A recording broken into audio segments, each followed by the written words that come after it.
Halo guys, selamat datang di channel Milo Montang. Sekarang waktunya kita bercerita.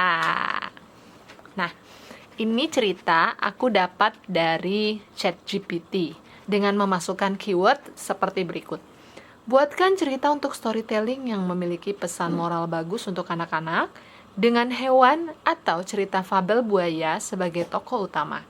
Tidak boleh cerita yang memiliki hak cipta atau sudah dipublikasikan secara daring maupun luring sebelumnya. Oke, ini judulnya.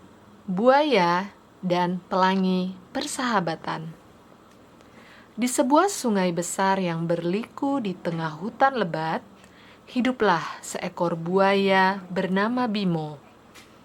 Bimo adalah buaya yang besar dengan sisik hijau yang berkilauan dan ekor yang kuat. Namun, ada satu hal yang membuat Bimo dikenal di seluruh hutan. Ia sangat sombong. Setiap hari, ia menyombongkan diri kepada hewan-hewan lain. Jika ada yang mendekat ke sungai, Bimo akan mengaum. "Jangan datang ke sini! Ini sungai milikku. Aku yang paling kuat di sini." Tak ada yang berani menegur Bimo, karena semua takut padanya. Namun, ada satu hewan kecil yang tak pernah takut pada Bimo, yaitu seekor kancil bernama Ciko. Ciko adalah hewan kecil dengan bulu kecoklatan dan mata besar yang berkilauan. Ia terkenal ramah dan selalu membantu hewan lain yang membutuhkan. Meskipun Bimo sombong, Ciko tetap menganggapnya sebagai teman. Suatu hari, saat Bimo berjemur di tepi sungai, Ciko datang mendekat dengan senyum lebarnya. "Selamat pagi, Bimo. Kamu tampak lebih kuat hari ini," katanya dengan ceria. Bimo hanya mendengus. "Tentu saja aku kuat. Aku selalu kuat. Aku adalah buaya terbesar dan terkuat di sungai ini.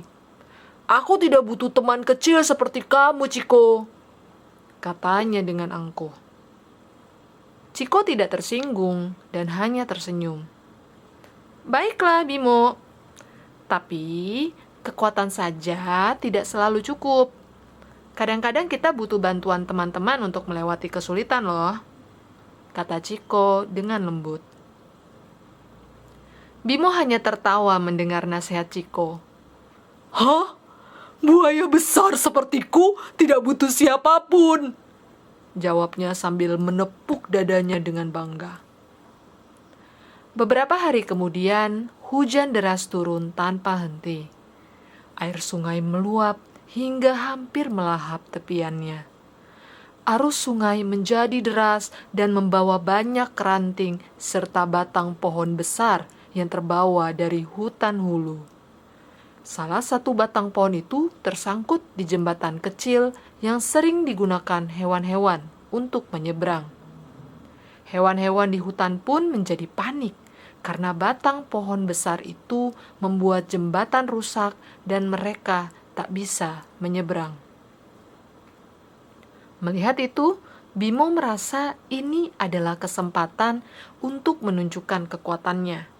Ia berkata dengan lantang, "Jangan khawatir, aku bisa memindahkan batang pohon itu sendiri." Dengan percaya diri, Bimo menyelam ke dalam air dan mendekati batang pohon besar itu. Ia mulai mendorong batang pohon tersebut dengan moncongnya. Namun, batangnya terlalu besar dan berat. Arus sungai yang kuat juga membuatnya semakin sulit untuk bergerak. Bimo mencoba menggunakan ekornya yang kuat, tetapi batang pohon itu tetap tidak bergerak. Bimo mulai kelelahan, namun ia terus berusaha.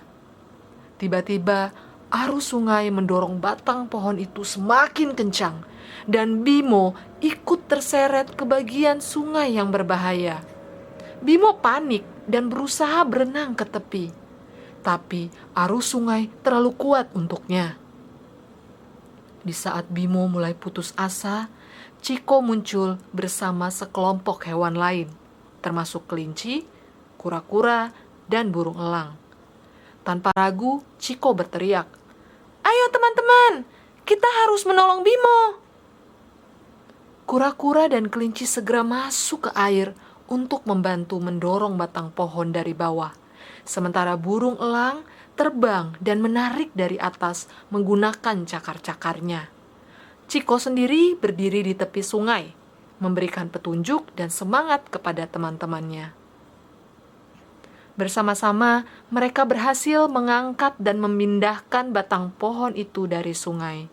Dengan kerjasama yang kuat, mereka juga berhasil membawa Bimo ke tepi sungai dengan selamat. Setelah semuanya berakhir, Bimo merasa sangat terharu. Ia menatap teman-temannya dengan perasaan yang campur aduk. Ternyata, meskipun ia sangat kuat, ada situasi di mana ia tidak bisa mengandalkan kekuatannya sendiri.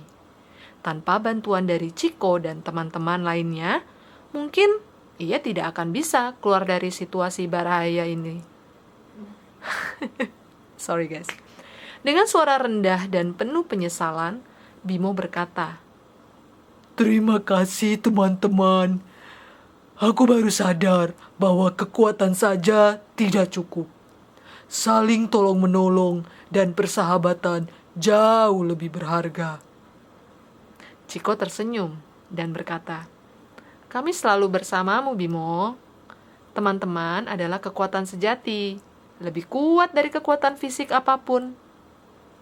Sejak hari itu, Bimo berubah menjadi buaya yang rendah hati. Ia tidak lagi menganggap dirinya lebih hebat dari yang lain. Ia justru menjadi salah satu teman terbaik di hutan, yang selalu siap membantu siapa saja yang membutuhkan. Bimo kini mengerti bahwa persahabatan dan kerjasama adalah kekuatan paling berharga yang tidak dapat ia miliki sendirian. Para hewan di hutan pun semakin rukun dan saling membantu satu sama lain, menjadikan hutan tempat yang penuh persahabatan dan kedamaian. Bimo juga sering tersenyum setiap kali melihat pelangi setelah hujan reda, karena baginya pelangi adalah simbol persahabatan yang indah, seperti persahabatannya dengan Ciko dan teman-temannya. Oke guys, jadi pesan moral dari cerita ini adalah kekuatan saja tidaklah cukup untuk mengatasi semua kesulitan. Kadang-kadang persahabatan dan saling tolong-menolong lebih berharga dan dapat menyelesaikan masalah yang bahkan tidak bisa diatasi sendiri. Sekian cerita untuk hari ini. Sampai jumpa di cerita selanjutnya. Bye-bye!